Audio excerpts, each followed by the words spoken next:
Boxborough Regional School Committee to order. Although our meetings are now being conducted in person, members of the public who wish to view our meeting may do so on ActonTV's YouTube channel, which is found at the top of our agenda. This meeting is being recorded and will be posted on ActonTV's website at actontv.org. Thank you all for joining us. In fact, thank you for joining us on a rare Tuesday evening meeting.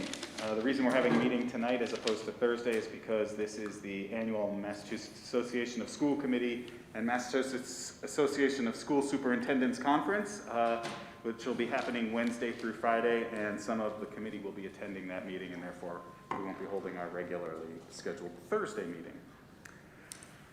That being said, we're going to move right through our agenda today. First item is the ABRHS student representatives updates. I see we've got Depre, Sivapriya, and Rohan here.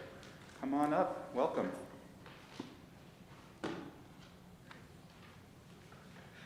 Hello, everyone. All right, so I feel like the best thing we can start off with today is good news. So I get to do that. I conned them out of the good news, so. So I want to start off by saying that the wasps that we talked about a little while ago, they're gone now. Honestly, winter is our best defender against that, so. And also AB Secure works now without problems, though there are a few drawbacks with that, the fact that no other, non-school devices don't have access to any Wi-Fi. And I don't even think Verizon works at ABRHS. So, but besides that, for actual learning purposes, we can continue to function normally.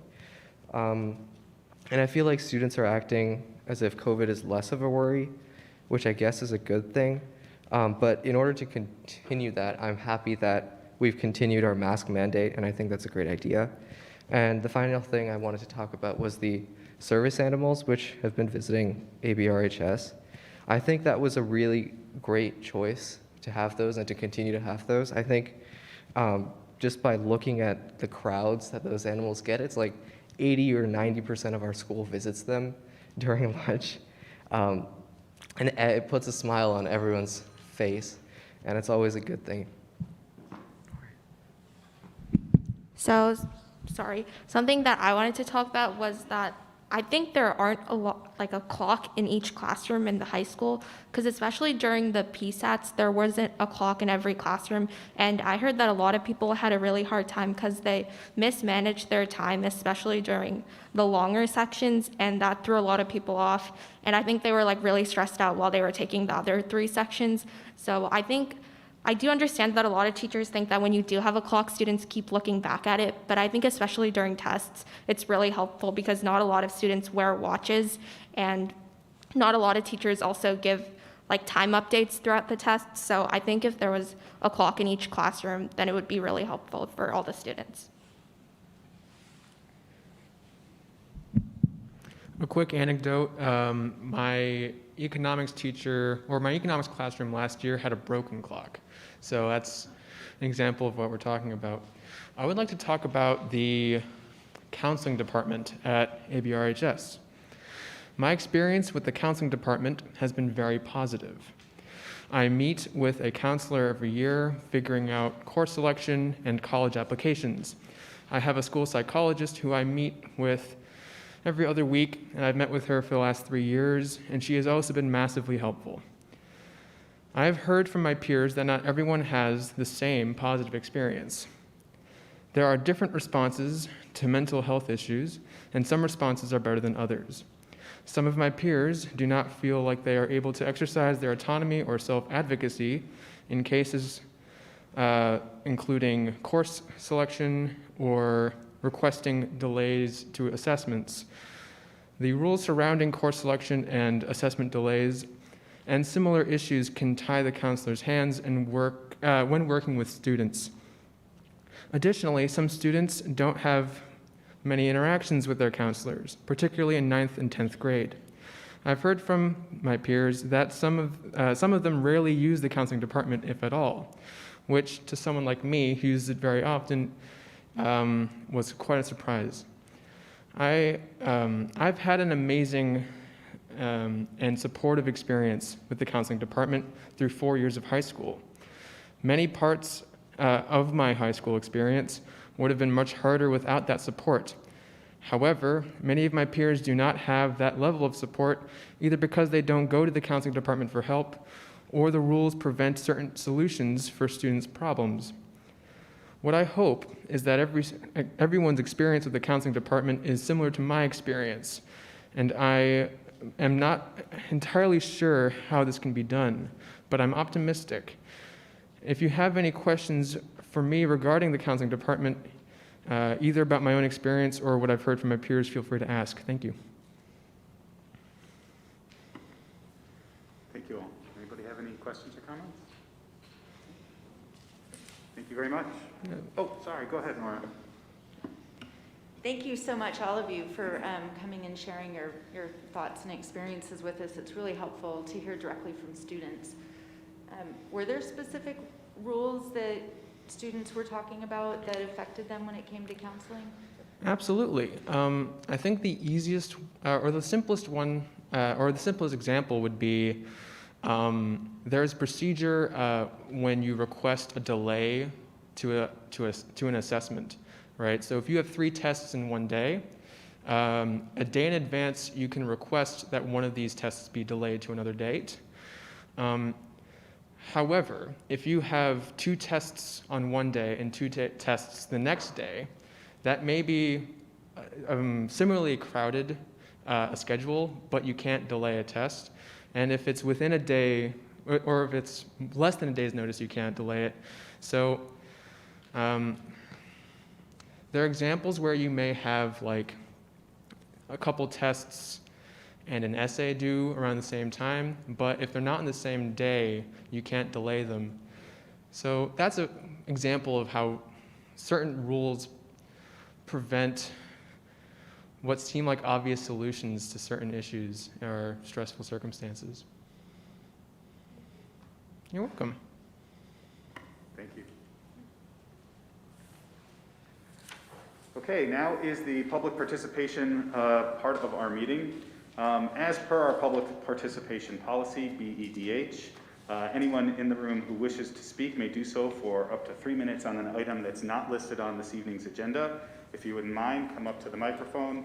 Please tell us your name and your address, and then Tessa is going to give us the 3-minute timer this evening. Okay. Thank you. Good evening, everyone. So I'm Wenli, and we are living in 2 Lustig Way, Acton. So our family just moved into Acton in the summer, and my son is a 4th grader at Marion since September. So over the past several weeks, my son has been verbally threatened and physically attacked by the kid in his class. And these things, including face punching and hair pulling, and these instances even happened after I reported these cases to the school, to the teacher. And after I repeatedly expressed my concerns to the school, they conducted an investigation. And 2 days later, I was informed there's no bullying based on their investigation. And we are extremely disappointed about the results, and especially for my son. He kept asking me, why don't they believe me? And he cannot sleep during night. He just, that night when I told him the results, he kept waking up. It's like, keep sighing. He has some neurological conditions. He's very easy to anxious. So then we contacted the school district. I appreciate the fast response from Peter and Don. But unfortunately, we are still not happy with the results. We requested the school transfer for my son because we believe we need a safer environment and an environment with less stress for him. That is crucial for his growth and success in the future. But the result is just no transfer. So here I just want to bring up 2 questions. So the first question is, how should we deal with bullying? If bullying happens, should we just ignore them or de-emphasize them or just, cover them? We're always saying zero tolerance. We say it, we should mean it, because tolerance will only make things worse. And the second question is, when you know a kid have special needs, needs some special accommodations. When you know that he needs an environment will have less stress for him. Should we provide this kind of environment for him, or should just ignore, just let him stay in the same environment, keep suffering? So here just my 2 questions. Thank you very much. Please consider my request and my concerns. Thank you. Thank you. Yep.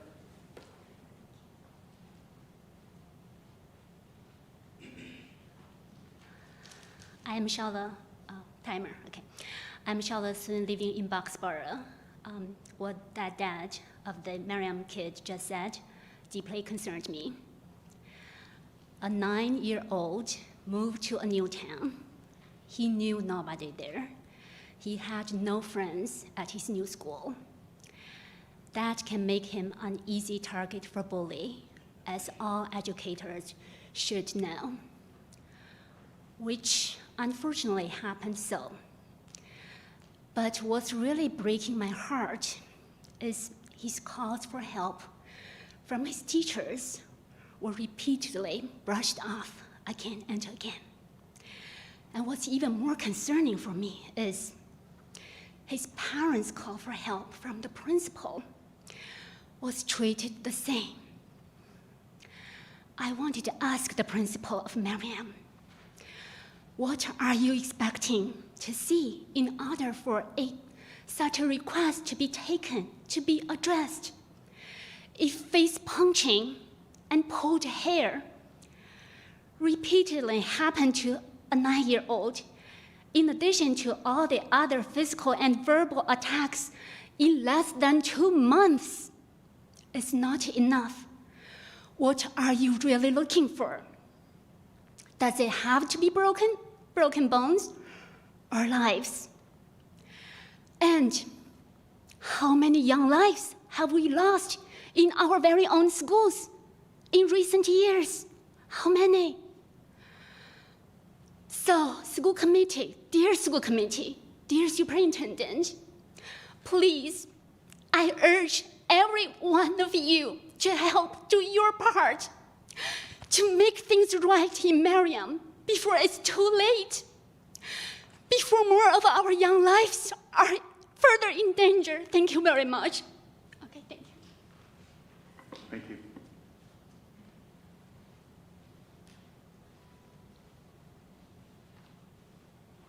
I come to support Yan.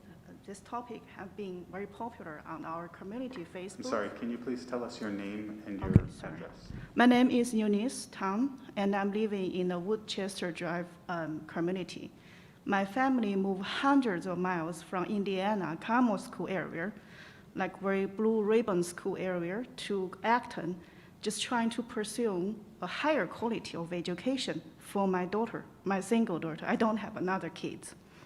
It's quite astonishing for us to see the school bullying happens. To be honest with you, we've been in Carmel school area for 3 years, when we never heard about such issues. So we know this is a challenge for kids at a young age, but here I'm trying to make only 3 points. First thing, and every point is about the butterfly effect. Yes, pulling the hair, punching on the face. For a small kids, 9-year-old, you may think that's just a trivial bad behavior. That's nothing illegal. It's not like something need to go through a law system. But for the kids, you can imagine he's crying through the whole night and worry about to go back to school. Really fear from his heart is because school should be a sunny place for education. Everybody should feel safe. And they should learn the good behavior. So this kind of thing, if we as adults don't deal in the right way, we can actually put a bad impact on this little boy's life for his entire life. That's the first butterfly effect. The second one is our school system. We're trying to bring good people, the people who can make contribution to our society, to make the US greater and better for future. They are our future. This is a chance for we adults to provide education, 1 minute, the right way of education to the kids who have been bullied and for the kids who actually having such bad behavior. The third thing is, if you check the Facebook and all the other social media, you figure out this is not isolated case. It's a reoccurrence in a frequent manner for the same school. And the people leaving this community because of this reason. So we don't want, this is good community. We like to construct it, not destroy it. So please do the part you need to do to help the community. I'm done. Thank you.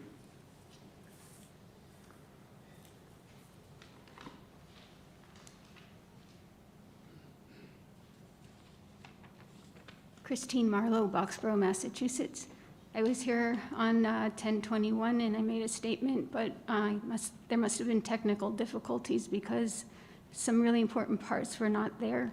So I'm going to read the statement again. I was at the school, I asked for a delay of the creation of the mascot screening committee until 1, we can confirm that this was a legal process, and 2, that the committee represents this community and not a small biased group of people. Many students reported that they were excluded from the mascot discussion, including students who were told by staff that they could not participate in the mascot discussion because of their race and/or gender. How can this committee ensure that all voices are heard in the proposed process when this discussion promoted hatred and bullying from the start? Many in the greater community felt that they were not included in the mascot retirement discussion. Why does this mascot committee only have 1 member from the greater community, the community that pays taxes and pays the administration's salary? Shrewsbury included 32 participants in the committee. Some of the school administration have permitted bullying and shaming of pro-colonial students as a means to silence their voices. Many students feel empowered by this administration and have used accusations of racism via social media to intimidate pro-colonial supporters. Superintendent Light, you should never have voiced your opinion or chosen sides on this issue. This was a missed opportunity to demonstrate to our students what leadership, conflict resolution, and respect for differences of opinion look like. Instead, what was demonstrated is that intolerance and bully tactics are acceptable behaviors. This is shameful, and unfortunately, it continues to this day. 1 minute. The mishandling of this issue has resulted in division and contention with our student body and community, and it needs to stop. Acton colonials such as Isaac Davis, James Hayward, and Abner Hosmer all fought and died on April 15, 1775 in hopes that future generations could have a better world to live in. Unfortunately, this is no longer being taught in this school. It is disgusting that our students believe that the colonials were oppressors when in fact they fought for freedom for all people. For these reasons, I ask for a delay of the committee, learn from Shrewsbury, and create a committee that represents all the people of this community. Thank you.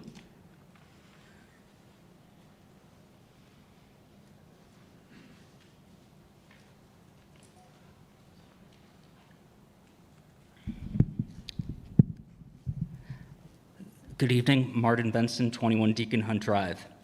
In recent weeks, there have been comments made that some in the community are prolonging the debate regarding the colonial mascot. However, this is simply inaccurate. This debate has been prolonged due to the school district's refusal to release public documents, some of which are components in a yet undetermined open meeting law complaint. The state's open meeting law ensures that, with few exceptions, all parts of school committee meetings and discussions are open to the public. Additionally, the state's public records law provides the public with the right to access copies of communications made or received by any officer or employee of any Massachusetts governmental entity. These two laws work in tandem to ensure that school committee meetings occur in public and not through a private group chat. Elected officials attended educational trainings regarding the importance of both laws. The district even has its own related policy titled File BHE, Use of Electronic Messaging, by school committee members posted on its website. However, during the school committee's October 15, 2020 meeting, multiple members, including the former chair, disregarded these laws and can be seen exchanging text messages with each other throughout. Further, over 170 text messages were exchanged between school committee members and administrators during their December 17, 2020 meeting. Starting a year ago, multiple detailed records requests were filed seeking copies of the text messages and emails which members were seen exchanging during both meetings. Instead of simply complying with the public records law, the district has refused to release these records by falsely claiming that these text messages aren't public records or that they're not in possession of the requested text messages. The district has further complicated this process by spending tax dollars funding legal representation to prolong the appeals process with the Secretary of State's office. It should be noted that while the district's lawyers were working to withhold school committee members' emails and text messages, one member of this committee filed her own records request last winter addressed to members of the Acton Select Board.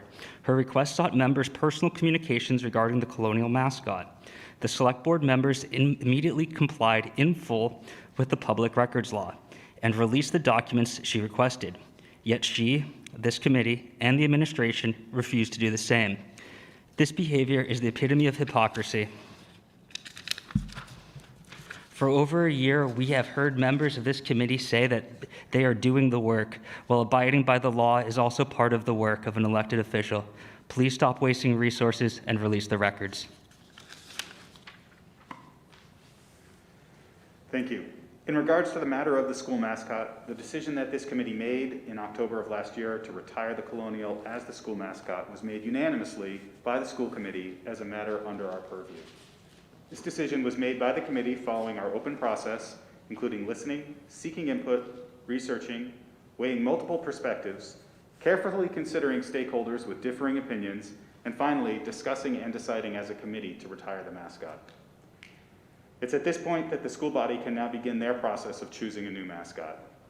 In making this decision, we have followed our school committee operating protocols, specifically working to support the educational welfare and well-being of all students in a positive district climate and culture, prioritizing student needs and interests above all else, and working actively to create an anti-racist community to respect the increasing diversity of our community. It is our hope that members of the public and this community will act with inclusivity, understanding, and compassion in this and all other matters. Thank you. Next item on our agenda is the superintendent's update. Peter.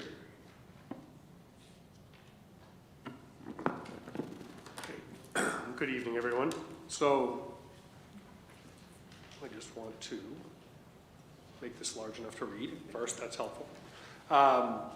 So this month is Native American Heritage Month, and I thought that was important to call to our attention tonight. As you're probably aware, the communities of Acton and Boxborough were founded on unceded land that was previously occupied by both the Neshoba and Nipmuc peoples of the Massachusetts and Pawtucket tribes of the Algonquian or Algonquin Confederation. The name Nipmuc means freshwater people, and Neshoba roughly means land between the waters, reference to the many ponds, wetlands, and streams in the area. I know this is something that the new school naming committee had talked about as part of the process. Families who wish to explore the topic more at home may wish to explore some resources that we're going to be sending around Native American Heritage Month, including many great books that we are providing via a book list for families and children to explore. The English Language Parent Advisory Council, Don, do you want me to give this update or do you want to? All right. So collaborative partnerships between schools and families are crucial to student engagement and success. One way we do this is through our English Learner Parent Advisory Council, or LPAC. Because the school district has more than 100 multilingual learners, we're required to have an LPAC, and that is by law. On Tuesday, October 26th, Assistant Superintendent Don Bentley and English Language Department Chair Mary Ann Young facilitated a live stream LPAC meeting with multilingual families that it was interpreted in our three most spoken language, Chinese, Portuguese, and Spanish. Doctors Bentley and Young shared demographic information, family resources, and our COVID protocols, and also responded to some family questions. If your child is currently enrolled in English language education program or was previously enrolled and you are interested in joining the ABRSC LPAC meetings, we're providing some contact information for families to be able to join subsequent meetings. We also included in your packet in the FYI section slides that were presented during that meeting, so a little bit of FYI in there as well. I'm going to get into a transportation update in a few minutes, so I'm going to defer that until a little bit broader discussion. I want to talk just a little bit about COVID and where we stand with that. So we'll send a chart for families, but we have seen a pretty steady decline over the last several weeks, from a high of about 1,890 cases, or almost 1,900 cases as a 7-day average, down to 960. So that is a good positive decline that we've seen. The 14-day rates in Acton and Boxborough are 7.2 and 15.5 respectively. Acton's down a little bit, Boxborough's up a tiny bit. I think what we're seeing is we're reaching a place where the numbers are just staying relatively consistent. And they're gonna go up, they're gonna go down. I think that my gut is telling me that that's probably a fairly long-term trend that we're gonna see, that we're gonna be living with this for a while, and we're gonna just expect to see cases. In our schools, over the last couple of weeks and since your last meeting, we've had 8 positive cases among our students and staff. So that brings our total to 52 for the year. And as always, we provide a detailed breakdown of those on our website by school. COVID vaccines are about to become widely available for children ages 5 through 12. We anticipate that the Pfizer COVID-9 vaccine will be authorized by, I believe it's Rochelle Walensky, is next up in the queue, which I believe is happening tomorrow. And then within a couple of days, we should actually see vaccines begin to arrive and be available for students. We're very excited about that. We have been working to plan some vaccine clinics, so we did send out a survey to our families to gauge interest in that. Of all who responded, and Dawn, how many people have responded to the survey so far? Around 1,200. Over 90% are indicating they're interested in getting vaccinated, and there's a high interest in us holding some vaccine clinics. So right now we have some tentative dates we're gonna ask people to hold on their calendars. We have one clinic that's scheduled for a first dose on November 12th with a follow-up dose that would be December 3rd. We then will have a second dose on another clinic, which its first dose would be on the 20th of November and a follow-up on December 11th. And then our third dose, we're scheduling for, I don't know why I put them in this order in my sheet, but November 13th with a follow-up in December 4th. That's a sign of the long days that these sometimes are. So we're working on staffing for that. Anything we do right now is highly contingent on us being able to receive enough supply of vaccine to meet the demand. So we're going to ask people to hold those dates, but we know that's going to be in flux right up until we actually see the vaccines arrive. Masks and COVID protocols.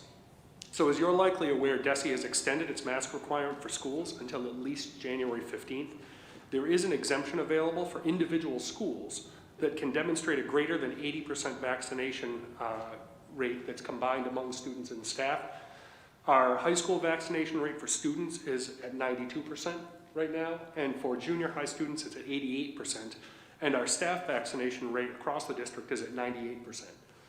So based on those data, both schools will qualify for the exemption as soon as we determine that we're going to apply for that. We want to be clear about that. We're certainly eligible.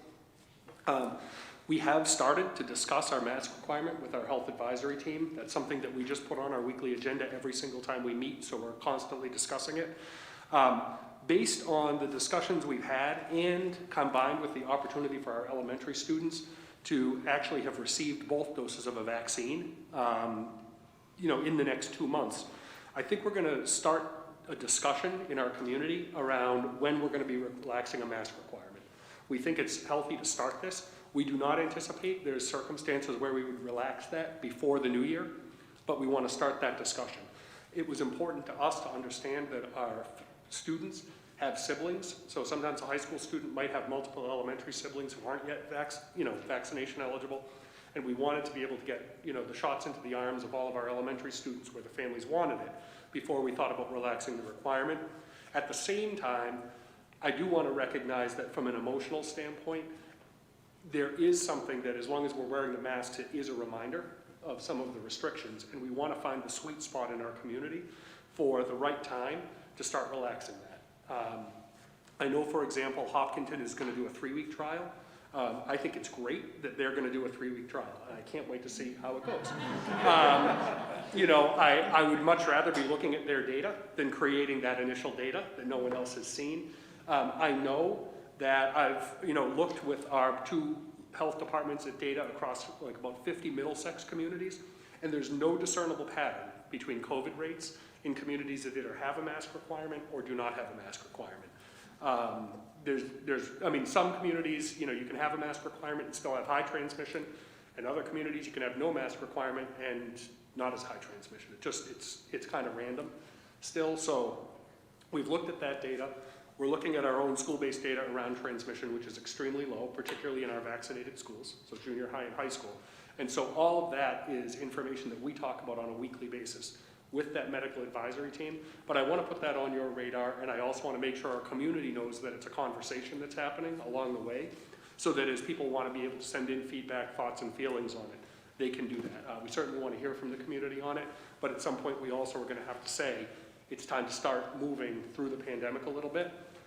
With that said, COVID could change, and we might have to come back into the pandemic a little bit. Like it's, you know, I think we might be in an ebb and flow pattern over a period of time here. So we want to make sure that we can remain flexible, but looking at the data to make decisions. So the other piece, you know, just to be clear, we do not have any timetable right now for when we would relax elementary schools, because currently they would not meet the threshold, and we don't think that they're probably going to get to the 70% threshold within the same timeline as a junior high and high school. So we don't have a timeline for that. We're going to have to wait and see with elementary schools. The other thing that will be a longer term discussion is at what point do we hit a vaccination rate in our schools where we start to pull back on pooled testing? Because it's really right now not recommended for vaccinated individuals. It's really to detect the spread of the virus in unvaccinated, you know, samples. So that's something we want to be thinking about. Again, there's no firm plans for our elementary schools at this point. We don't have a firm plan for our high school and junior high, but we are thinking about starting the conversation. And right now, we'll be talking about at what point after the new year would that be an appropriate move to make. And then my last one is real quick, coffees with the superintendent and school committee chair. We have a series of dates coming up. The next one is November 17th at 7:00 p.m. We do all of those via Zoom, and we send out the link to our families about 1 or 2 days ahead of time, and we look forward to welcoming people and, you know, answering questions. This time, I think, Adam, you said we were going to play Stump the School Committee Chair. I think you got that wrong. I think it was Stump the Super, because it sounds better. No, it's, we love, in all seriousness, answering whatever questions are on people's mind. We have a wide range of topics at each coffee, but I think as much as it's helpful for us to hear, it's also just a nice way for parents to engage with each other around what's going on in the district and what people are thinking about. So we hopefully continue to increase family engagement in those. Thank you, and I'm happy to answer any questions. Thanks, Peter. Questions? Yeah, quick question, Peter. In terms of the November 12th date for the vaccine clinics, have you heard from either DESE or DPH on where they stand in terms of the supply chain? No. So there's been no communication whatsoever at this point. The only thing we know that was communicated is we could order vaccines in anticipation of these. So we've ordered, I believe, 500 initial doses. Is that correct, Don? Yeah, so it's actually not through DESE, it's through the town of Acton, and I know that the Neshoba Boards of Health is also working on procuring some for us as well. Right now, we had requested 500, but I don't know if that's actually what they were able to put in or if the town was maxed out at it. She asked me again today, how many eligible students do you have between 5 and 11, which is 2,247, and so I gave her that number. So we'll see. Great, thank you. We're not sure, because I have heard rumors that they're going to prioritize pharmacies and pediatrician offices in that initial round, but nothing has been confirmed to us.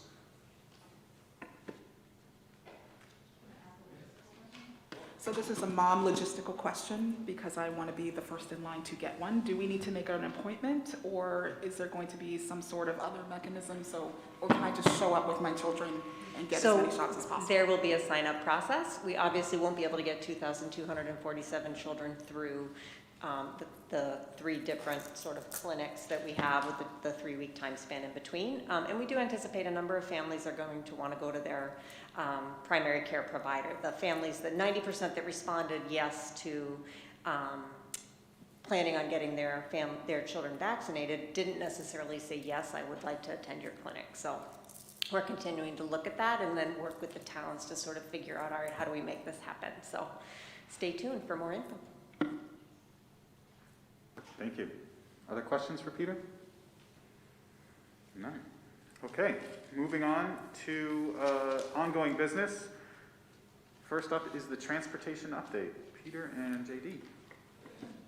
All right, so JD will come up to, JD, you can actually sit at the table if you want. Yep. That might be a little easier, but I'll just do a quick introduction. One, JD and the transportation team have been absolutely incredible, working through some real challenges over the last week or two.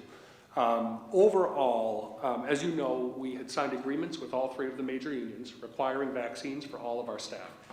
So we have a staff-wide vaccine requirement that we're now working to implement. We have heard from every staff member, and we've accounted for every staff member at this point.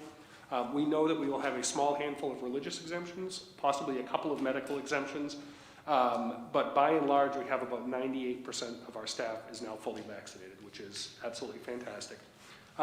If someone is not vaccinated and they qualified for an exemption, they would need to continue to wear a mask even after the district chooses to relax masking requirements, and that's actually a state requirement. That's not independent on our level.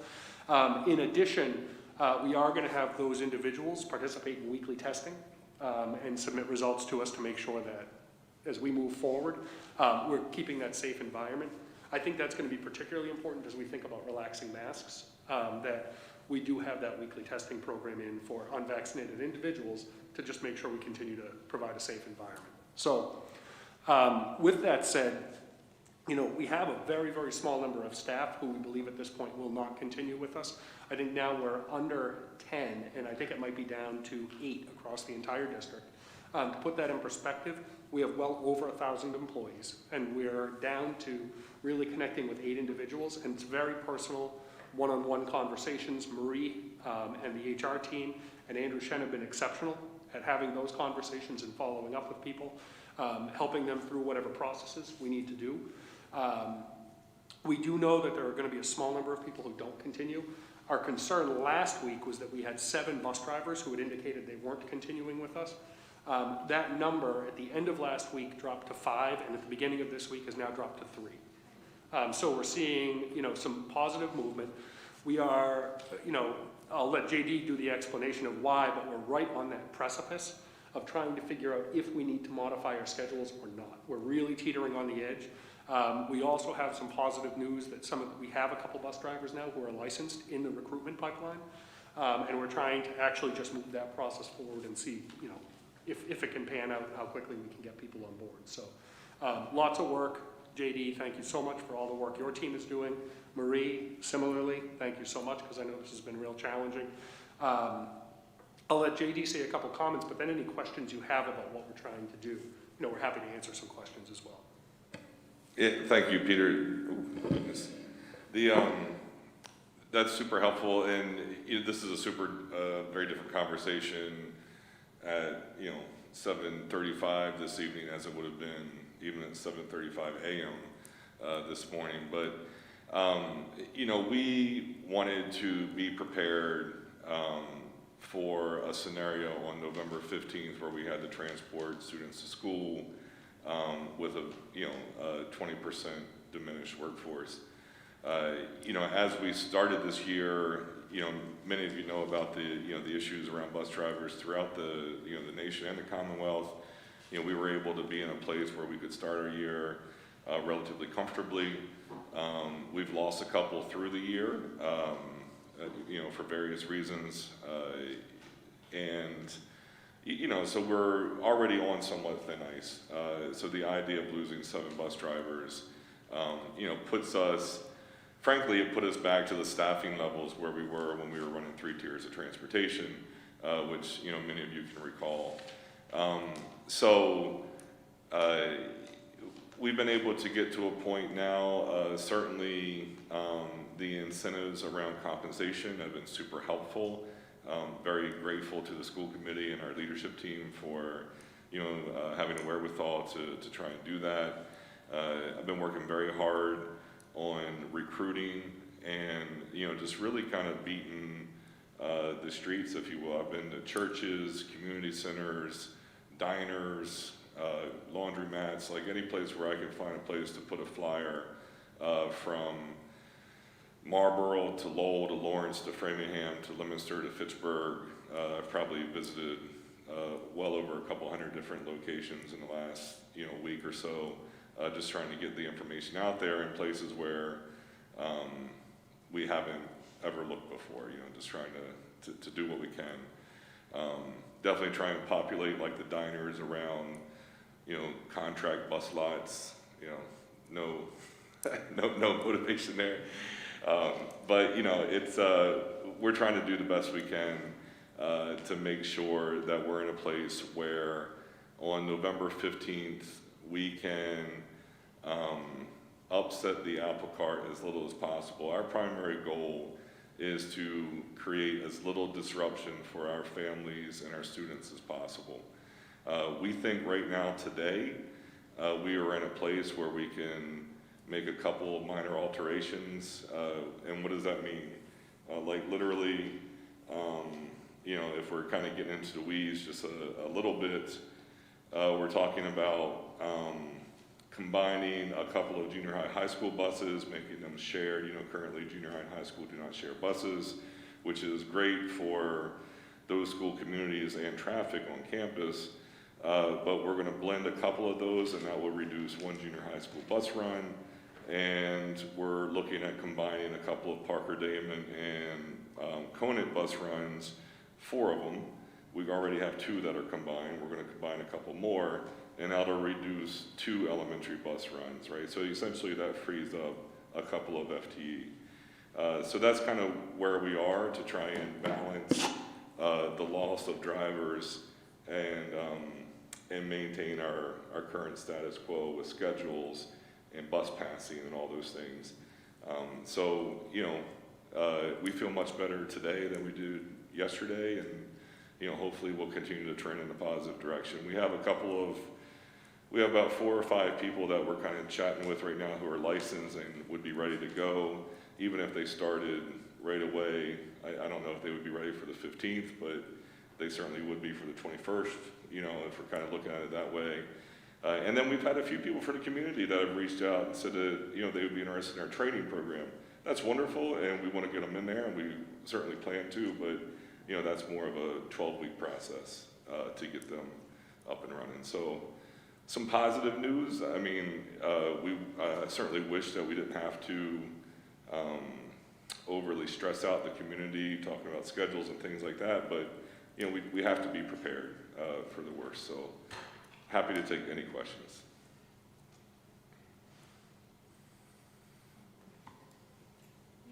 I don't see any questions. Super. I would just add my gratitude to, Yevon, go ahead. So both Peter and JD had come up with a bunch of numbers, but I couldn't check all of them. What does that mean? So JD started with 20% of diminish of the workforce, right? That's counting the bus driver or all the others also? The 20%? Yeah. It was bus drivers. So that's how many do we have? Oh, we had a little bit of a loaded question. We have a couple of people that are piecemeal, part-time, sharing routes and things like that we've been running to keep everything going throughout the year. But we had 35 full-time drivers on staff, and we were looking at losing 7. Okay, so Peter said we are right now still missing 3, so that's 10%. Yes, yeah, getting better, definitely. But so things seems we are getting better because 20% is 7. Mm-hmm. So we have now only missing 3. So why do we still need to change the route plan? I think what we're trying to say is we hope that we're not.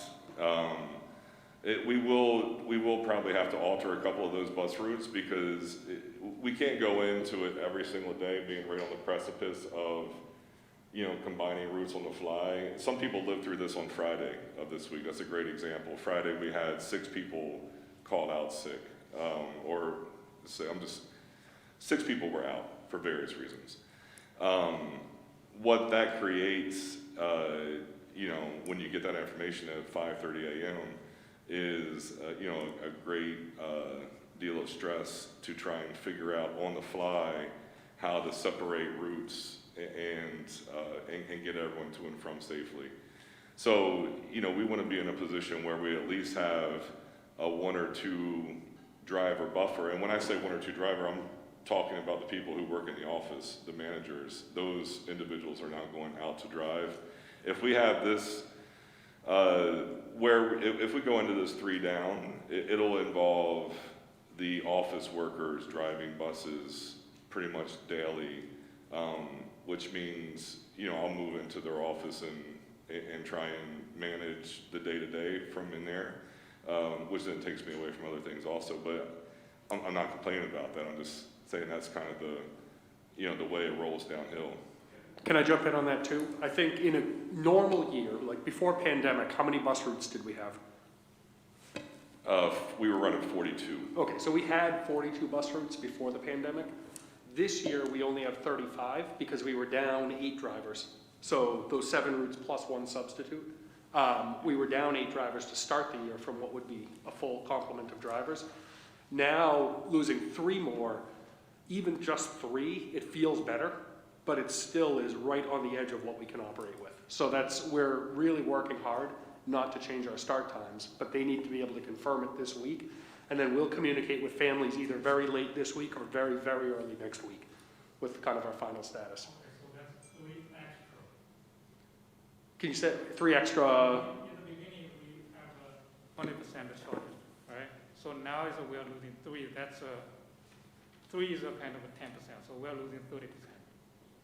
Yeah, it's more nuanced than that. It was, 2 weeks ago, we had 20%, we thought we'd lose 20% of what we started the year with, but it was actually about 35% of what we should have pre-pandemic. So now the numbers are challenging us. Thanks. 2 questions. My first question is, are we concerned about another situation where we might have a 5:30 mass substitute situation? That's my first question. And then my second question is, what can we communicate to families? This is really great news, but I think it might be confusing for the mom who's worried that she might have to start getting in the car line. And I think what you're trying to say is keep those plans maybe. But you know, is there anything that we can tell families who might have chosen to opt out? Does that mean that they can opt back in? Should they not? You know, what's the logistics here? This is kind of predicated on using that new opt-out information. You know, we got 90, basically about 90 students who opted out. And, you know, a lot of people opted in this year in kind of that maybe category. You know, like I fielded so many questions over the summer, you know, should I opt in or opt out? Like, you should opt in if you don't know. You know, like you should always, let's preserve your space on that bus. You know, your job could change or whatever, maybe you only need it Tuesday mornings. You know, that's enough, right? I mean, you need it, you know, so we always tell people to opt in if they have any kind of indecision whatsoever. I think the people, the 90 or so that we saw are, you know, where it's really, you know, no skin off their back to transport their students, or they haven't done it all year and now they can see that they don't need to. So JD, so it sounds like a message that we might very well be sending to parents at this point would be, we do not have to change start times. However, we would continue to appreciate it if you're able to drive your child. That would be helpful in reducing ride times for everyone. Does that sound about right? Yeah, that's correct. And I would like to be able to give Peter some information by like the end of business tomorrow to be like, hey, I'm feeling really good about this. We should make a decision and let the community know. Because there's a big issue here around daycares, right? So we have Fun Learning Place, we have ITC, we have, sorry, I'm losing them right now, a couple of others that, you know, those extended day or unextended day, we transport people to the admin building, but people have made those plans as of August on what they're doing with their kids for their aftercare program. And, you know, that's, you know, we think about them every day.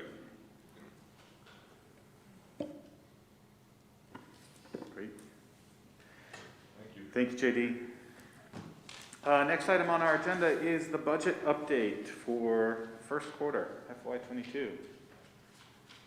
Mr. Verdolino, frantically writing some last-minute notes. He doesn't have slides tonight, so he was actually drawing his meme on a piece of paper so he could pull it out.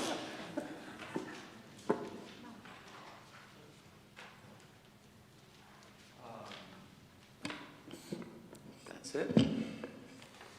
Thank you. So everyone should have received a 2-page memo, which is a pretty high-level summary financial report for the first quarter of FY22. And, excuse me, Beth, if you could put up slide 13, page 13, please. Oh, it's here. Yeah, but, I'm sorry. This?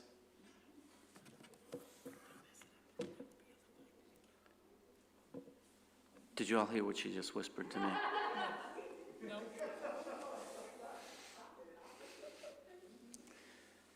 Yes, that's it, thank you.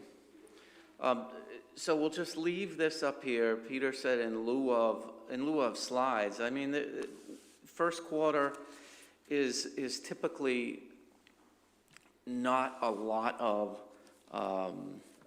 information that we can rely on and take to the bank that will stick through the end of the year. But we have some pretty good information. The revenue numbers, in particular, transportation aid. We finally got some advice on how they determined their aid last year and the cherry sheet number this year. 96%, over 96% reimbursement last year, and 95% reimbursement is the cherry sheets number. I think when you look at the detailed revenue summary and see that the league leader is regional transportation aid, up about 300,000 from budget, I think that's going to stick, because in my experience, they don't cut back on the cherry sheet number. Anything can happen, but recent experience has been they might enhance it. As I said, they ended up at 96 and change last year. So that looks good. That's the lead story as far as what does our projection look like. In the, I gave you a 6-page detail of the expenditure budgets by admin category, and we've projected some of the major ones out, again, for what it's worth for a first quarter. And there are some significant positive variances and negative variances, and they all but cancel. So we're projecting about a $16,000 variance at the end of the year as of right now. So I've given you those reports in your packet. We've also talked about revolving funds and some notes about COVID relief, which may or may not be newsworthy to you. I know this information was already discussed at Budget Subcommittee. So I'll ask if there are any questions about Q1 or other topics of interest. Any questions for Dave about the Q1 results? All right. Thank you, Dave. John must be boycotting because there's no memes. Thanks, Dave. We are now going to move on to our subcommittee reports. Do you mind taking me out of order because I have to leave? I would be glad to, Ginny. Sorry, thank you. So we'll go to the legislative report first. Okay, thank you so much. So I'm glad you are here, Dave, because you might be able to clarify better than I can for the committee. So we did get, we have 2 state reps, as you know, Danilo Senna and Tammy Gouveia. And both of them and their staff came to a meeting I told you guys about with Peter, a Zoom meeting with Peter and Dave and I, as the potted plant player, that was me, to try to explain to them the budgetary consequences of moving to universal all-day kindergarten, which this committee had committed to doing prior to COVID and is still committed to doing, but is facing even bigger budgetary challenges. So, you know, armed with that information, our rep Sena did try to include an amendment in the request for ARPA funds, correct? ARPA funds, was it? I'm not sure. Anyway, to amend the budget request to include funding for all-day kindergarten based on numbers that Marie put together at the very last minute for him, because it was a last-minute request from them. So they did make that attempt, and Tammy Gouveia did support that amendment, but it did not make it into the final numbers. So there's a question, obviously, I don't think those funds are supposed to be meant for operating expenditures, but I think I did get a phone call from Rep. Sena, and he told me that he's not going to give up, and he's committed to helping us work on this issue. So I think that, I feel like I'm finally getting some traction and attention, which is a wonderful thing. And with all the federal money coming, I know there's a lot of rules. I don't even pretend to understand them all, but that's something that I am continuing to work on, and so I will keep you all updated. So I don't know if you have anything to add to that, Dave, in terms of, okay. I don't. I know that I was on the email that said he wasn't successful in getting it moved forward. Yeah, okay. All right, so that's it from me. Thank you. I'll keep trying. Thanks, Ginny. All right, back in order now to the Budget Subcommittee update. Ms. Cook. Good evening, y'all. Last Monday, Budget Sub met. We saw the numbers that you saw for Q1. We talked about FYs 21, 22, and upcoming 23. And the meat and potatoes of our meeting last week was to finalize our calendar for our budget development schedule, which is in your packet, as well as our FY23 budget guidelines, which is currently in draft form in your packet. And I believe that we're talking about that as a committee and asking for comments today. Is that true? Yes. Yes. Yes. So I'm hoping that you had an opportunity to read it. I see John smiling at me, so I don't know if he has any extra comments. I really like these guidelines. We were very thoughtful about developing them, and I look forward to your comments this evening. Any comments on the proposed budget timeline and guidelines? Dave. Beth reminded me that the initial budget schedule for the school calendar for the school committee had a meeting scheduled on January 20th, and the budget subcommittee and administration looked at the how things laid out relative to the timelines for the final budget vote and the preliminary budget vote, and agreed to change that to January 27th. No Tuesdays, it's Thursday, one Thursday later to the 27th, and that would be when the superintendent's recommended budget is presented along with the budget line item detail. Great, thank you. Any other questions or comments? If not, I would entertain a motion to approve the FY23 budget timeline and guidelines as... So moved. Oh, I make a motion to... You could just say the so moved if you'd let me get through the whole thing, then you could move my suggestion. Okay, perfect. So I'll entertain a motion to approve the FY23 budget timeline and guidelines as presented. So moved. Second.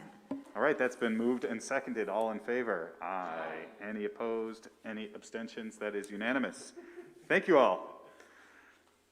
All right, we had our legislative update from Ginny already, so on to the policy committee update. We have some first readings of 2 new proposed policies.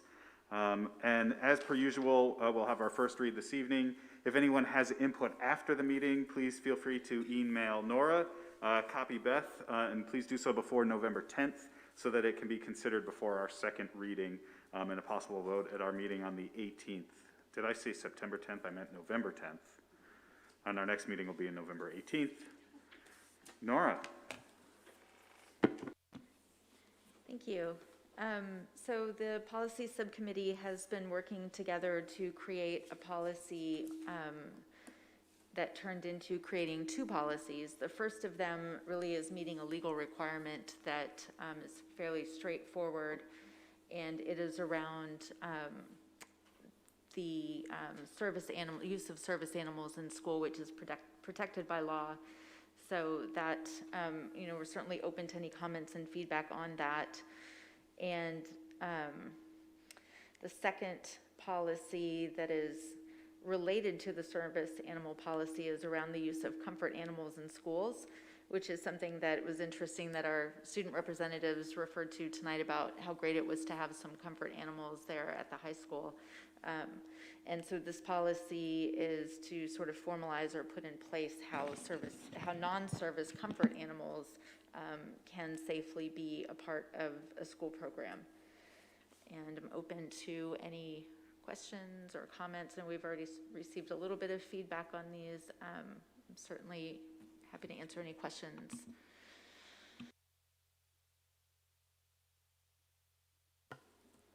Okay. So again, if you do have feedback, please email Nora with copy to Beth and do so before, what did I say there? November 10th.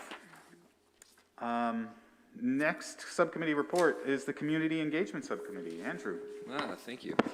Thanks, Adam. The Community Engagement Subcommittee of the Acton Boxborough Regional School District School Committee met on October 22nd at 10:30 a.m. with me, Andrew Schwartz, Peter Light, Andrew Shen, Kira Cook, and Amy Krishnamoorthy attending. Our committee discussed cadence of meetings wherein we will meet on the Friday after school committee meetings on a fortnightly basis at about 10:30 in the morning and end promptly after 1 hour of highly engaged community engagement discussion. Our high-level objectives will be around social media policy, brand architecture of our discussions, methods of sharing messaging between the school district and the school committee, and guidelines for when we can share from school committee to other entities outside of school committee. Our communications will be aligned with policies. We've set our quorum for 2 of 3 committee members must be in attendance. Plan to map the outreach methods to be developed across digital, physical, and broadcast means, and we adjourned. Thank you. Thanks, Andrew. Next is a health insurance trust update. Mr. Peterson. The Acton Health Insurance Trust met last Thursday. Cook & Company presented the Q1 cash flow showing a small loss of $21,000 year to date. The projected loss for the year is still larger than $1 million. The trustee voted to increase MedEx rates for calendar year 2022 to $345 per month, an increase of 5%. Cook & Company presented a comparison of the carrier projected rates for the insurance plans offered to current employees. This is via Blue Cross Blue Shield and Harvard Pilgrim Healthcare, with the actual trust expenses for FY20 and FY21. The carrier projected rates are the rates carriers expect to be break even for self-insured plans.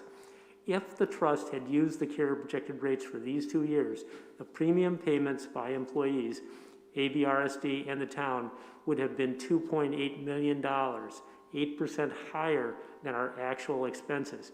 And as Dave did note in our meeting, that's all of E&D. That's what it would have wiped it all out. Cook & Company commented that if the trust were to request fully insured rates from the carriers, the rates would be even higher.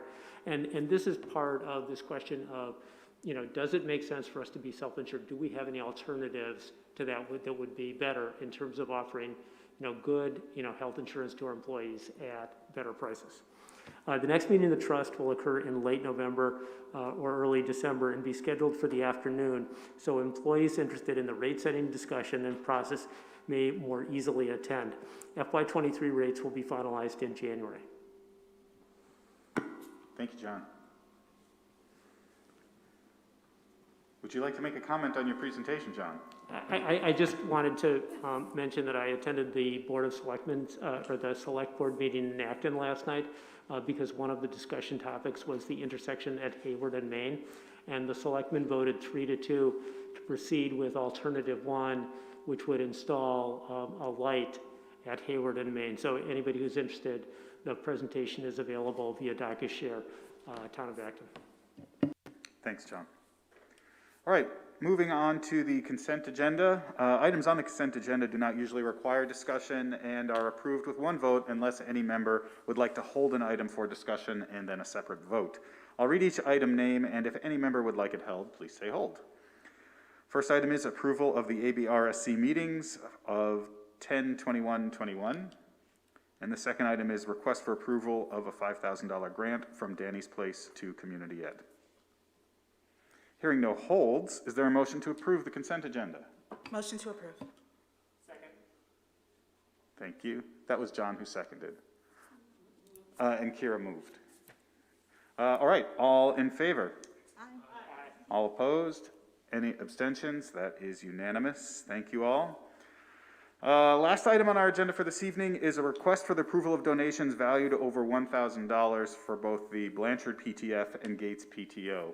I asked that these get removed from our consent agenda just because I did want to spend a quick second explaining what's going on. So as per our policy KCD, public gifts to the school and procedures, approval from the school committee is required for any donations valued over $1,000.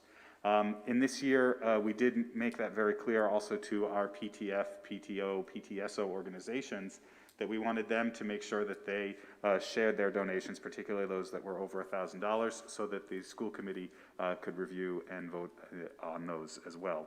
So we do have in our packet a donation from the Blanchard PTF for grade 6 archaeology dig in the total of $1,600, and then a series of donations from the Gates School PTO for workshops and enrichment and support for the classrooms. And so, having reviewed those, I'll ask if there is a motion to approve those donations. Second. That would be Tessa who moved and John who seconded. All in favor? Any discussion? Yes, please. So we're gonna, the joint PTO met the other night to kind of go over all of this and talk about this again, but just for those of you who don't attend the joint PTO meetings, they're gonna look different because Gates decided to send all of their budget, the whole thing, and have us approve it all at once, whereas other schools are not doing that and are gonna send each thing individually, just so you know, it's just how they decided to do it. So we'll probably see other donations from the other schools. It's not like they're not gonna split. Yeah. I mean, I think this was new this year, and the reason I pulled it off the consent agenda was so No, we I think could that at was least smart. see it. Yeah, And no, then- I think it's for transparency reasons, so it was smart to pull it out of the consent Yeah. agenda so that everyone could see, what different PTOs are, Yep. In the future, though, I do expect that we'll keep this similar to the Danny's Place donation in the consent agenda. Can I make one comment? We also gave the PTOs and the principals some discretion of how they wanted to present the information. So the procedures and policy say that donations above $1,000 require approval of the school committee. Donations between $500 and $1,000 have to be documented to the superintendent. So what we gave them an option to do is either send along individual things that you want to approve, like the Blanchard donation is a one-time donation, or you can actually send us a copy of your budget, and I will review the items that are under $1,000, the 500 to 1,000 range, so that's now filed, and then we can copy and paste the items that are over 1,000 onto one memo for school committee and get all of your approvals done at once for the year. So it's possible that you might see a school like Blanchard come back multiple times over the year because they chose to submit one thing at a time, but Gates may only come at the beginning of the year and we may not hear from them again. That should be expected, all right, just in the way they wanted to proceed. Just from a procedural standpoint, let's say we had not approved this evening for no apparent reason, but let's just say we had not. What happens to that money? Would it just floated in the ether? Okay, so yes, it would just be money floating in the ether. Well, it would, essentially, if for some reason the school committee chose not to approve a donation, I would then work through the principal to work with the PTO, PTF, PTSO, or any other acronym that is used, to review their budget and make appropriate adjustments or adjust the donation request to comply more with school committee policy.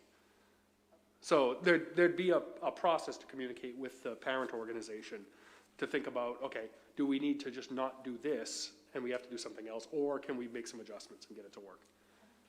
And the hope, Kira, would be that all of that was worked out before it arrived at the table. Because as I explained to the PTOs the other night, this is a bit of an acceptance rather than an approval, kind of. Yeah, we are really trying to make this easy for the PTOs and PTFs to make the adjustment, knowing that we're then gonna, once we get through PTOs and PTFs, now we have to start talking about booster organizations and things like that as well. So we're working through the process. All right, any further discussion? All right, we do have a motion and a second, so all in favor? Aye. Any opposed? Any abstentions? That is unanimous. Thank you. Peter, is there anything on the FYI that you would like to highlight this evening? I will just call your attention to the slides that I mentioned earlier in the meeting from the English Language Learner Pack that we are working to develop this year. You know, and thank Dawn and her team for the work on that. It's much appreciated. The other thing, just, I shut myself off. Normally that's Adam's job. The other thing to be aware of, the MASC conference begins tomorrow and goes through Saturday morning. I know we have a number of committee members attending that. It's a great opportunity, even if you didn't go this year, to think about going in a subsequent year and get to hear a variety of best practices across different school committees and, you know, districts throughout the state, and just share and collaborate with other school committee members. It's a really nice opportunity. This year, we are actually presenting on a panel. Tessa and I are presenting. We were asked to do something and talk about kind of communication during the pandemic and what have we learned about that. So we are on for Thursday morning and very much looking forward to it. So that's it. And, you know, I did neglect, and so maybe 2 weeks from now, we can give you a bit of a professional learning update from the day across the district. I had meant to try and get that into the superintendent's update today, and to be honest, I ran out of time, and there was too much flow and not enough ebb. Thanks, Peter. All right. Noting that it is 35 minutes before the agenda says we should adjourn, I suggest we find something to talk about for 35 more minutes. Motion to adjourn. Second. All right, there was a motion and a second to adjourn. All in favor? Aye. Any opposed? Any abstentions? Thank you all. Have a great night. Thank you, everyone.